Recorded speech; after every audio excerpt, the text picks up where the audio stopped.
নমস্কার বন্ধুরা, আজ আমাদের হয়েছে পয়া মাছের বেগুন আলু দিয়ে চচ্চড়ি। আমরা এটাকে পয়া মাছ বলি, তোমরা কি বলো অবশ্যই কমেন্টে জানাবে। এই মাছগুলোকে ভেজে নিয়ে বেগুন আলুকে ভেজে নিল, আর এখানে আমি মশলা করে দিলাম, সর্ষেটাকে বেটে নিলাম। তারপরে মা এখানে পেঁয়াজ, আদা আর হলুদ, লবণ দিয়ে আর জিরা গুঁড়ো দিয়ে এটাকে ভেজে নিচ্ছে মশলাগুলোকে। আর কয়েক কোয়া লঙ্কা দিয়ে দিল, জিরা গুঁড়ো মা দিয়ে দিল। এটাকে ভালো করে নেড়ে চেড়ে ভেজে নেবে একটু।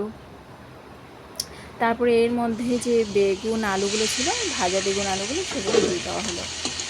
এবার এটাকে ভাজাই তো হয়ে গেছে অলরেডি, জাস্ট এটাকে খেলে ভালো করে একটু নেড়ে চেড়ে দেবে। নাড়া হয়ে গেলে এর মধ্যে যে সর্ষেটা বেটে রাখা হয়েছিল, সেই সর্ষে বাটাটা দিয়ে দেওয়া হলো।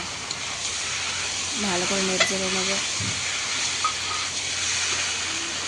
তারপরে এর মধ্যে যে ভাজা মাছগুলো ছিল সেগুলো দিয়ে দেওয়া হলো।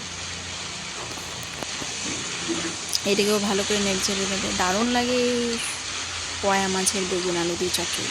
তোমরাও বাড়িতে ট্রাই করবে এভাবে, কেমন লাগে। আর আমাদের রেসিপি ভিডিও তোমাদের কেমন লাগে অবশ্যই কমেন্টে জানাবে।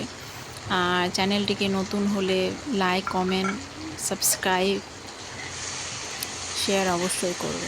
এখানে শেষে কাশ্মীরি লঙ্কার গুঁড়ো আর চিনি দিয়ে দেওয়া হলো। আর আমাদের বাগানে কয়েকটা ধনেপাতা হয়েছিল, সে ধনেপাতাগুলো ছিটিয়ে দিয়ে দিল মা। প্রায় আমাদের রান্না শেষ, এবার মা তুলে নেবে। তো তোমাদের কেমন লাগলো এই ভিডিওটা অবশ্যই কমেন্টে জানাবে, অবশ্যই। আমার মা, ধন্যবাদ।